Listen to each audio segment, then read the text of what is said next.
So both of you have been friends, for a long, long time. And, both of you have helped each other in many different ways. Tell us a little bit about that. How both of you came to each other's lives and how you have promoted your works. I think it was the head of the Rockefeller Foundation said, Wayne, you talk about some of this kind of work and entrepreneurs. There's this fellow in Bangladesh I'd like you to meet, and I'd like to introduce you to him. And this man charms you in the first 5 seconds, and it stays with you the rest of your life in terms of the work. And as an entrepreneur myself, whether it be some kind of middle market or just a one person, it's my DNA and it's my I want to be there. And so having met Yunus and talking about his work and being just overwhelmed, well, you must tell this to the world. And there were some limited funds, and we suggested, well, join our Calvert Values Board and share your vision with us, and we can fly you over. And within a year, he was kind of late for the meeting because he was at the White House. And then one day I was showering, getting ready for the meeting, and there he's on Good Morning America. And I had a chance to be at his daughter's weddings and see somebody who just stuck with, and it is this wind-up bunny. It's just this ability to, and the drive to, in the name of the poor people, to be able to do this kind of work, give these speeches, and keep on going. And it's just a super admiration, that and his vision, and just looking at poverty and transforming it in such simple ways that people can get it. So I'm still charmed by you, and much love. As we all are. Professor Yunus, some words about Wayne, the work that you have been doing. How? I had no idea about the big money, big capital market and all that.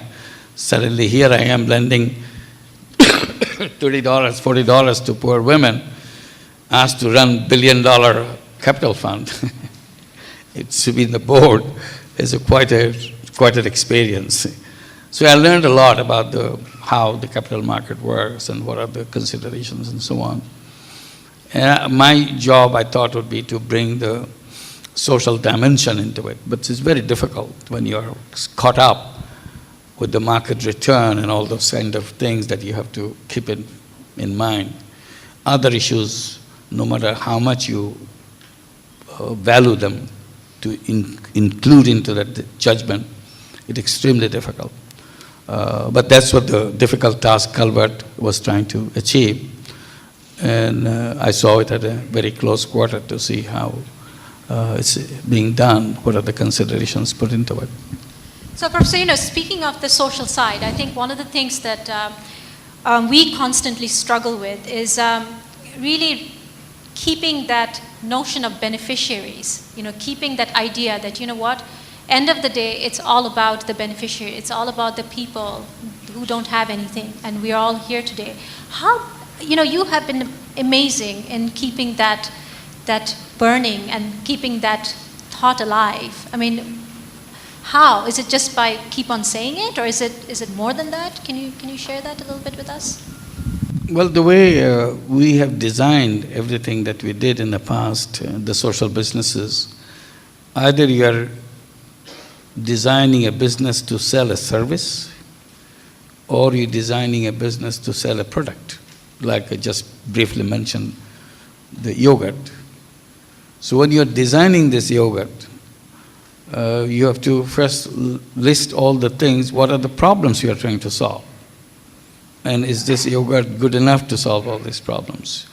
Does it really change the health situation of a child? Physically, biologically, does it happen? And if it happens, can you bring it in an effective economic way to the poor child? Because the richer one probably will have it anyway from other sources of nutrition. But the poor child is a problem who doesn't have any access to nutrition. So how do you bring it to that poor child? How do you sell it For example, if you sell it to the stores, poor people don't go shop around from the stores. They stay in the village, they buy it from the roadside or little market in the village. So that yogurt has to be available there. If you put it in the city stores, poor children will never get it. So how to do the marketing so the children get it? So we have to design that so that it's available to them. So the reason I'm saying that, when you define your problem, all these things come into it. Right. So you come up with the product or a service which fits into that and comes up with a solution. You may not be able to handle all the 100% of it, but come as close as possible in the round one and then try to improve it, make it efficient so that your remaining objectives are also fulfilled. Right, and which is very true, really seeing them as client as well also potential producers, right? So I think that has to be the core mission. Wayne, as a leader in this whole impact investing space, even before the term was coined, right? It's been going on for many years. Folks like you have been in it. What factors do you think is critical in sort of enabling this, as it's being called now, the new asset class, right? How do we actually expand this successfully into the public market, which is we are now getting into that realm? Sure. Well, I'd like to add on to this idea of beneficiary, because people normally think of the beneficiary being the poor person was served, the ecology being brought into balance, or some other social injustice or healthcare product being delivered faster, cheaper, better. And of course, we've made dozens and dozens of direct investments doing this kind of thing. But I'd like to talk about another beneficiary, and this has to do with really the democratization of finance. And what I mean by that is creating the opportunity for people to take some of their resources and say, I want to be part of this.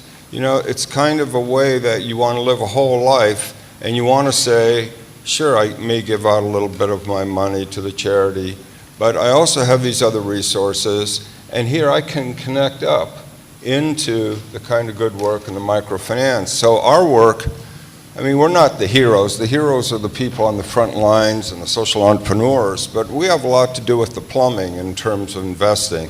So for example, your other question, just a few weeks ago, we had a convening in Washington around building a movement more for impact investing. And you talked about Danone raising 20 million or these other. We said, what we want to raise is about $600 billion. 600, how are you going to do that? Well, actually, through something called a change in a cultural meme. A cultural meme is how we think ourselves are good people and what we do is good people. And there are embedded behaviors that are so deep we don't even know we have them. For example, donating some money or a percent of our income to charity every year is a big cultural meme in America. And what we would like to do is to create a cultural meme that taking a few percent of your investable resources and say, I want to put the priority here to the social benefit and the social impact outcome, not so much financial return or this and that. And if we could do 3-4% of that, and the rich people have whatever they have, $50 billion in wealth, and you kind of multiply that through, and pretty soon here's our $600 billion number. And how? We didn't go and ask anybody for money, but it's about building a movement. And we had World Economic Forum, White House people there, and this is and then this G8 conference just happened. So to create this movement and to create the ability for different groups, and just chatting with people here yesterday, that can take parts of this. How do you go to financial planners and say, I want to make some kind of impact investments. What do you have for me? And the financial planner is, that's so you have various pincer movements to create this sense that if we think of ourselves as good people, then we'll take a few percent of our resources and really invest it with a social impact being driven. You won the Nobel Prize for being a hero doing this. I want to go the opposite, is that everybody kind of starts to think about doing this, and it's not Nobel Prize anymore. It's about just being the kind of good person, good citizenship we want to see on the planet. So I see that expanding, and through this, some of the crowdsourcing, the work you're doing, And some of the donor-advised funds are taking the higher risk, $10,000 here, $20,000 there with entrepreneurs. I mean, there's a lot of kind of feeding, a lot of try this. At the same time, and I'm going to take one more minute just to say, you know, why I'm here in Singapore. You know, I get to ask to speak and this and that, but actually I want to speak where I feel it's important. And, you know, Deng Xiaoping went through here. He got amazed by some things happening in Singapore and his southern tour and so on, and China changed as a result of that. A lot of the work that we do in the West isn't going to go anywhere unless it becomes a collaboration around the world, and in particularly with mainland China. And Singapore has been inspired and informed China, Hong Kong, Taiwan, others who have a way to sometimes think about things. And you know, with regard to the Chinese needs in terms of the carbon, food security, you know, national security, these issues need to be solved by examples of people in the civil sector taking some of their resources and saying, I want to be part of the solution here. And this is why I feel this conference and this room and the conversations here are so important. We need to create more examples of impact businesses that others can adopt and others can see, oh, I see why I should do that. And how some of the people with resources here say, gee, we formed a group, we're taking part in this, we're taking pride in this, and you too in Beijing, Shanghai, Guangzhou, it transfers. So I feel that's why this conference is important, because we need to advance here in order to serve as models to the rest of Asia on this really important mission. You know, there's no guarantee that we're going to win this race of you know, ecological disaster versus some of our social, you know, the underserved here. And read an article in the paper here. It talks about how, you know, people drive the Cherries, and then you have the people who drive the Mercedes, and it's kind of kept some social stability as long as the people think sometime, instead of burning down the clubhouse, they hope to be able to get into the clubhouse. Well, with some of the way our social trends are going and aging, I don't know if that's guaranteed anymore, that aspirational hope to be able to go from a Cherry to the clubhouse. And if that changes, I just wonder what that's going to mean for the clubhouse. So we've got some issues coming ahead of us, and I feel the conference has some work to cut out of it. And the people here and what you do and where you go, this is a funnel here for real impact, and it's good to be here with you. Thank you, Wayne, and that's thank you, and that's really, we take it to heart, because it is a movement, and you know, you and Professor Yunus, you're the ones who have started it, and I think you're so right. I think the government has to sort of step in and play a role. I think, you know, all this initiative, all this energy, I think somehow if a government comes in with the one, you know, stroke of a pen, they can make so much happen, and we can see that, you know, in terms of the UK, right? I mean, Professor Yunus, what do you think? I mean, what do you think the government's role should be in all this? I mean, they had this G8 meeting and so much talk about social investment and all this. I mean, is this something promising? Is this something that we can all ride on, the other governments should be listening to? The role for the government, first role that I see to be the cheerleader, so that they applaud the right things people are doing, rather than be neglectful or not recognizing the things. So I see encouraging people to do the things that in the right way would be the appropriate thing. Because the basic thing is not in the hands of the government. Basic thing is in the hands of the first citizens. Number two is the conceptual framework. What is called business? What do we do with business? To define that, that has nothing to do with the government. Government cannot define business for you. It's a conceptual framework that we have to agree on. Is it profit maximization is the business, or profit plus is the business? Is it a single-minded pursuit of money is called business? Forget everything else, or is something in Profit is one of the goals, but there are other goals, the people and the planet and other combined things. This is what the business is all about. Until that thing is resolved, we are not going to get out of it. Because single-minded pursuit of money created all the problems around us. We forgot that we are not all money-making robots on this planet. We are human beings. That human being aspect is completely lost. That's why you talk about impact investment. Otherwise, you don't have to have a separate session on impact, because business is about impact. Why should business be only for me, ignoring everybody else? So their government cannot really play a role. It's a conceptual framework has to come from the people who are designing and who are making the practices possible and all those stuff.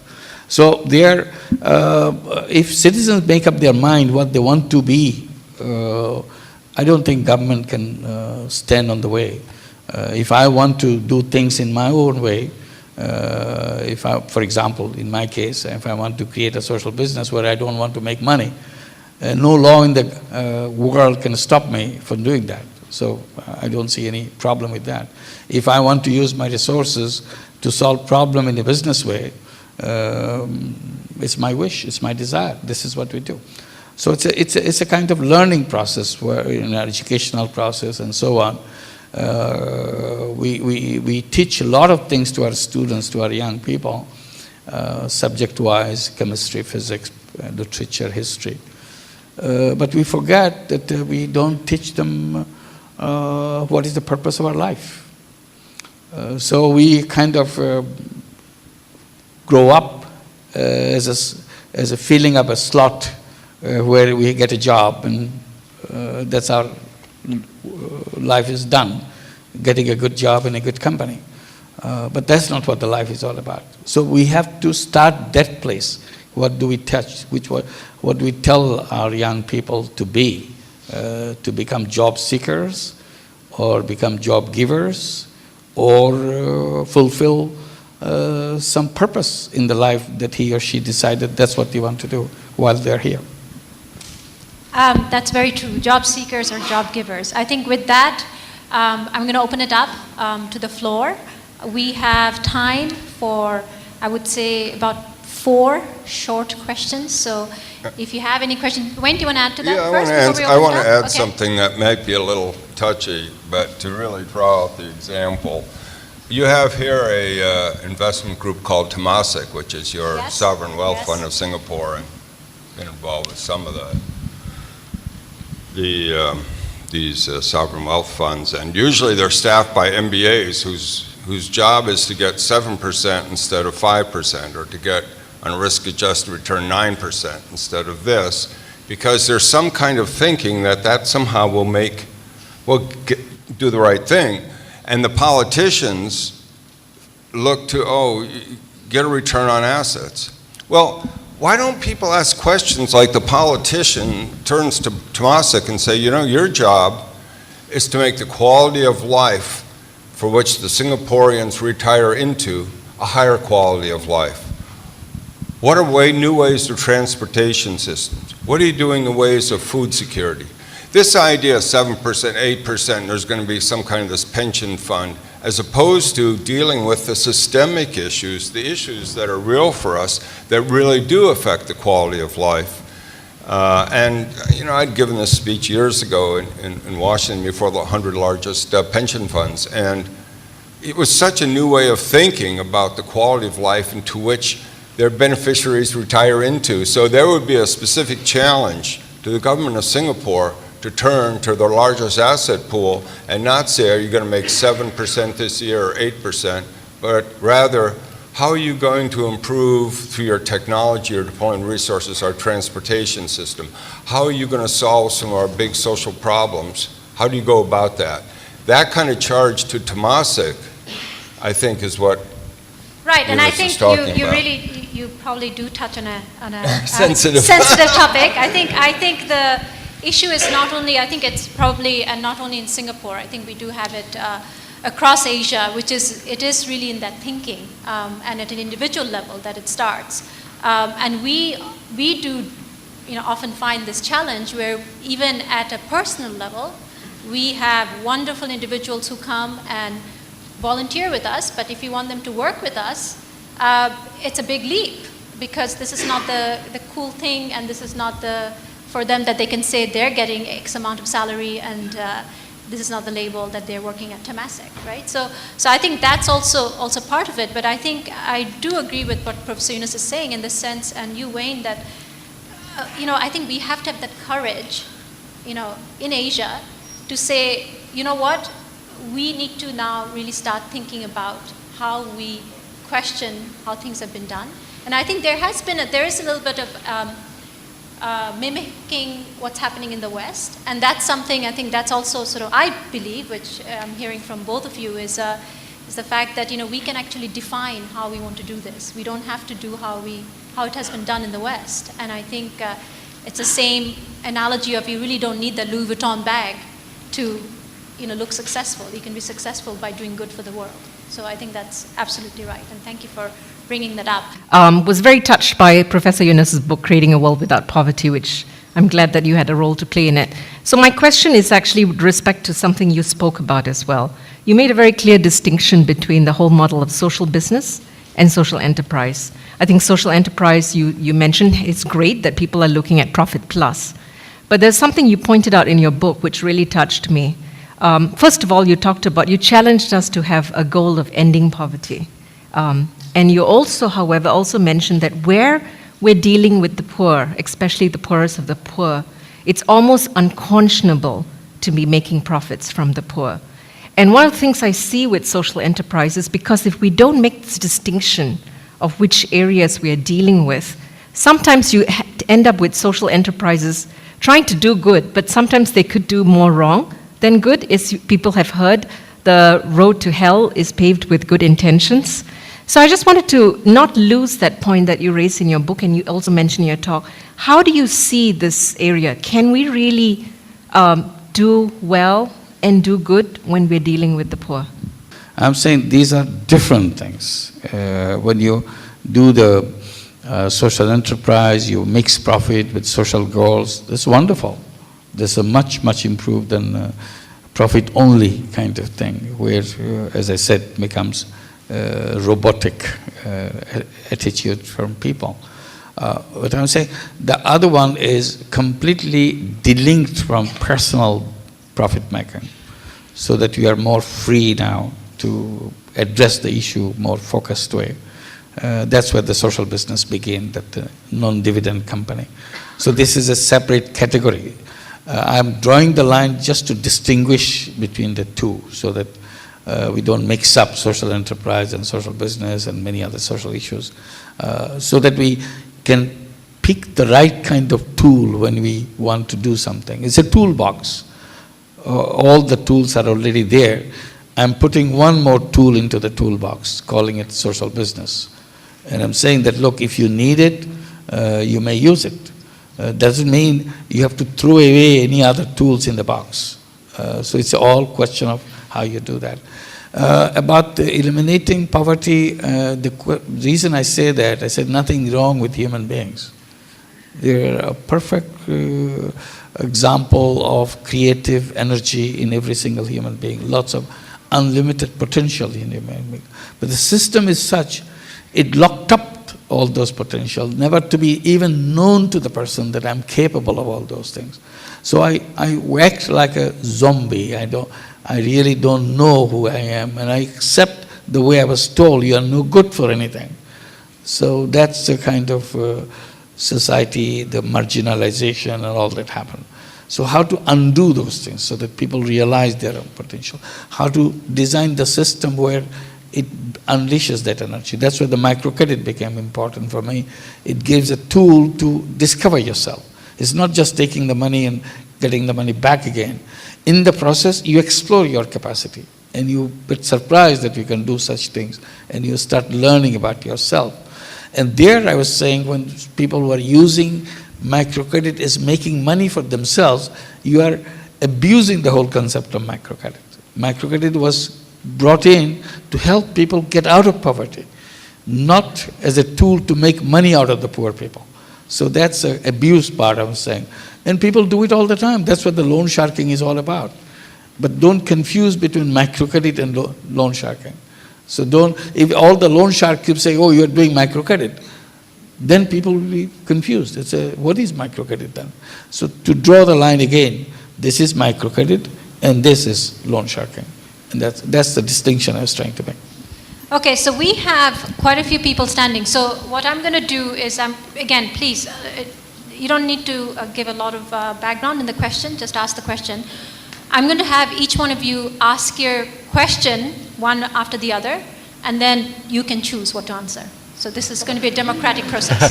So Shamin, do you want to start, and then we will go over there? Okay. Yes, I'm going to write them down. Very, very short. Shamin, do you want to start? Thank you, Durreen. Yeah, I'll ask a question to both of you. It doesn't prevent me to ask two questions. So, very briefly, I want you to say, you come from two different worlds. One from Bangladesh and one from USA. But you have the same, let's say, same agenda. So what sort of resistance have you had, not with political leaders, but with people in businesses, with business leaders? What sort of resistance? Because it's like a religion, trying to convince people how to believe in something that it's good for mankind. But some people just think that doing profit, making profits, So how do you help them embrace risk? So what sort of resistance have you been having? Resistance. Okay. Yeah. My question is one of overcoming challenges of getting to where you were today. I'm trying to follow in your footsteps in creating my own microfinance program in my own community in the United States, and it's not easy. So just seeing where you are and that you started it all and totally diverged from the complete norm, but it seems like it's just been one success after another. So my question is about what advice you would give to personally overcome the challenges that you have faced in this process. I'm Tim Gosha from the Dolma Impact Fund. Professor Yunus, it's an honor to hear from you directly, and I was charmed in less than 5 seconds, I can assure you. My question is about, really, Wayne, what you were saying about the sort of risk-return mentality. Perhaps I'm from a capital markets background, but when you're going in with the first impact fund in Nepal, dedicated to Nepal, and when you're going into a very challenging new pioneering market, raising capital is obviously very difficult. Now, regardless of my own intentions about my own either financial return or what I want in terms of cash flow for the business, what my shareholders require is for me to give a return and to de-risk that investment. If I had a structure like, for example, the non-dividend company, which I was very interested in, I would be adding additional risk, and unfortunately the pragmatic effect of that is it will make it more difficult for me to raise more capital. If I can't raise more capital, I can't create as many jobs for the poor in Nepal. And so for me, it's a simple kind of sliding scale, and regardless of my best intentions, that is one of the challenges that we face. So I'd love you to elaborate on that, and thank you very much. Professor Yunus, when you're talking about social business, if we actually look at the non-profit sector, the biggest non-profit actor in every country is actually the government, and they have huge resources in every country. So why don't we talk about, when you say social business, about marching the non-profit sector, primarily the government, up the ladder a little bit, instead of looking at it from the other side and saying corporates should dampen down their profit expectations? The International Energy Authority estimates we need $30 billion a year to get people out of energy poverty. So, Professor Yunus, if we're asking investors to take less than a risk-adjusted return, aren't we essentially asking them to make a charitable donation? Aren't we perpetuating the myth that charity will solve it? And Wayne, if we're asking them to make a charitable donation, do you really see that $30 billion in investment being available? I mean, and I think it is a charitable donation if it's less than a risk-adjusted return. So where do we get that money when it's still charity? You don't want to be a co-investor with a, say, profit-making investment. But there's a lot of synergy potential there. We understand there's a lot of pollution risk also there, which we can design some system. I just want to know your views and bit elaboration on that. A lot of us in business would agree that you can't manage what you can't measure. And our investors, they measure success by dividends, return on investment. Those are the terms we're familiar with. So going with the social business idea, if it's not about dividends, if it's not about profit for the investor, what metrics would you suggest that we use in terms of educating the investors? This is how they should measure success on that investment by. And I think this is, frankly, what we all deal with. I think the reality is, and especially in Asia, where we are having a lot of momentum in this space, but the investors, the impact investors, are very much into what kind of return the entity is going to have, which is very difficult sometimes. That's the only way to bring them in, because most of the investors also, philanthropy is something that is new to them, so they're coming into this space. So I think just as you hear the themes, the whole notion of risk and return mentality, how you change that in terms of social business, should government be playing a role in it? And then I suppose, again, in terms of the challenge on a personal level, how to get something off the ground. And I think that was also, we had a lot of entrepreneurs who were asking these questions. Again, we want to do good. It'll be great if we don't have to give a dividend, but how do we do it all? So just, I think, in general, if you can share. Let me quickly go over some of the questions quickly. You're saying, I want to do microcredit. How do I do it? How did you overcome your problem? Easy suggestion is, if you're in the US, I guess you're in the US, go and visit one of those that are working in the US, like Grameen America in New York City or Charlotte, North Carolina, because they are a functioning system.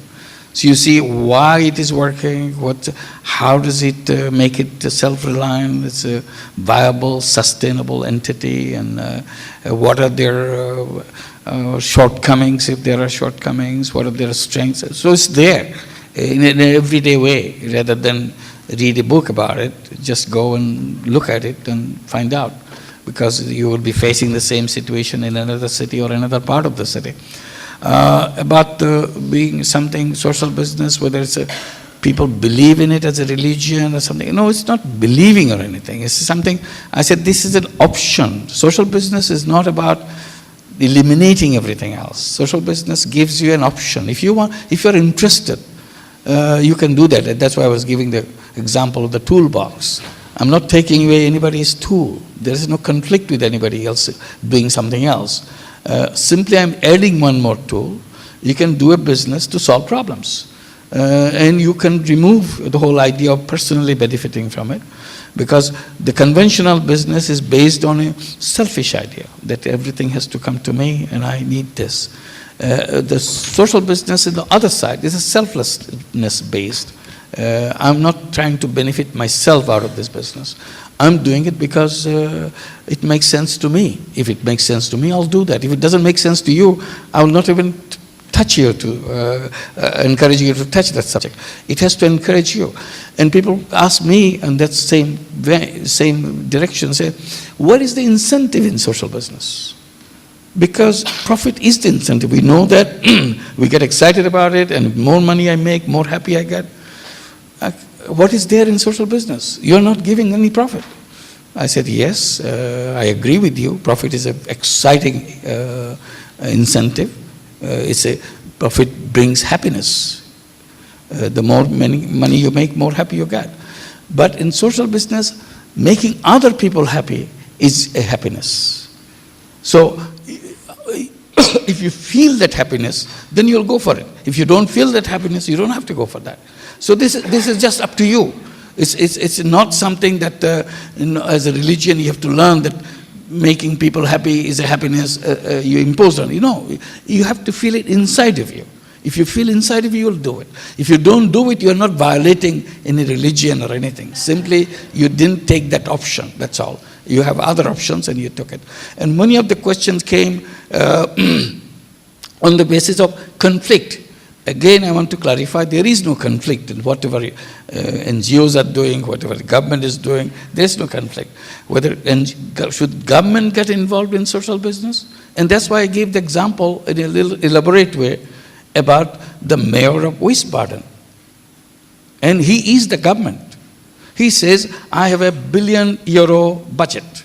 I give away €500 million in charity, in giving away. I want to see how I can use the idea of social business so that I don't have to give away. People solve that problem, encouraging the businesses to create social businesses so that that can be done. So this is a city government. You can translate it to national government. The national government has a budget out of which they have to give the welfare payment, debt payment, the compensations, and so on and so forth, and say, why can't we take 5 people out of welfare as a social business? The business that I designed is to take 5 people who are in welfare out of welfare. That is the problem I wanted to solve in my social business. And I successfully did that. If I did that, 5 people will be out of the shoulder of the government. To that extent, government doesn't have to pay anything, because they are self-reliant now, because I created a social business for them, and they are happy, I'm happy. I took them out. If it encourages somebody else to take another 5 people out of welfare by designing a social business, then 10 people are out. That's it. So this is how government's role can be played by the citizens getting involved, and government getting the citizens involved in sharing the responsibility that government has by encouraging the social business. So I think if you have more questions. Right, no, I think that covers it. I would like Wayne, if you can quickly talk about the risk return, because obviously Professor Yunus gave his version of it, so I think it would be nice to. Sure, on a very global kind of level, if you think that you have a portfolio manager, and of course diversified risks and this and that, but what would happen if you have this portfolio and you say, you know, if I take a few percent of this portfolio, 4 or 5%, and I'm really going to look at issues like social justice and look at businesses, even if I don't get much of a dividend, or ecological balance, I put monies in that direction. Do you know what that does for my whole portfolio? It reduces the volatility. I mean, I may make less money overall on the 100% of the investments, but because we have a world now that has more ecological balance, more social justice, the volatility of the portfolio is reduced. Any portfolio manager will take a portfolio that's earning slightly less but has substantially reduced volatility over something that's more highly volatile. So what I'm trying to say conceptually, this all fits into the kind of win-win world we're talking about. In terms of Mizer's question, like, well, how do you do 30 billion from a social enterprise? Just an example, we were the first US investor, and only 6 investors, to start the China Environment Fund in Beijing. And people told us 10, 12 years ago, oh my God, environment, China, they don't care. I mean, why are you doing, no, well, they will, it's gonna be anyway, so we invested. It was a small fund, $20 million. Now, the China Environment Fund, go-to clean tech fund, hundreds of millions of dollars, and hundreds of millions or more in participations and all kinds of things created. And what's interesting is when we did this, I wouldn't call it charitable, we thought there's a chance we could make some money. We actually doubled our money in the first fund. But the idea was, we're filling a market gap. Other people aren't showing up here. This needs to be tried out. So for us, that was an impact. Now, when they're attracting hundreds of millions of dollars from institutional investors, yeah, windmills, the thing they're doing are good. We don't consider as much impact in filling market gap, and we rotate into other opportunities. And like the fellow from Nepal and some of these other opportunities where we are looking to fill market gaps, and our expectation of return is not high. But what I'm saying is that with this new cultural meme I do believe is being developed, if you can make these businesses sustainable, have them fulfill their social goals, and you make a few percent, I think we're going to find a lot of people happy with that model. Institutional investors are still struggling with it, although the foundations and some endowments will come in. But I believe that more and more rich people and people have these resources, and you again look at Kickstarter, look at Okiegogo, whatever, how people donate money to make good things happen. Soon they'll at least be able to get their money back and make a little return on the selections. So I think as we help promote and develop this idea that a good person would set aside a few percent of his investment resources to consider the social impact first and the return less, I think that we're going to have the kinds of fuel and the kinds of money that go to these amazing social entrepreneurs and reach out and take the risks and create a diversified portfolio. Because the truth is, in venture capital, it's only 1 or 2 deals out of your 8 or 9 that make the portfolio. Most of them don't work, and you need to just take the risk. We've been making investments here in Asia, and some of them are not going to work, and that's just how investment processes go ahead. And I know that there's a certain face issue here and people don't want to lose, but no, you have to go out and take risks and take diversified risks and I think we are going to see that evolve, but there's still something in terms of the inertia to get that going, and perhaps some people, resources here, might form a little club or start looking at ways you can test out and try things. And again, because I feel like what can be done in Singapore can be a showcase to what needs to be done in this most critical part of the world.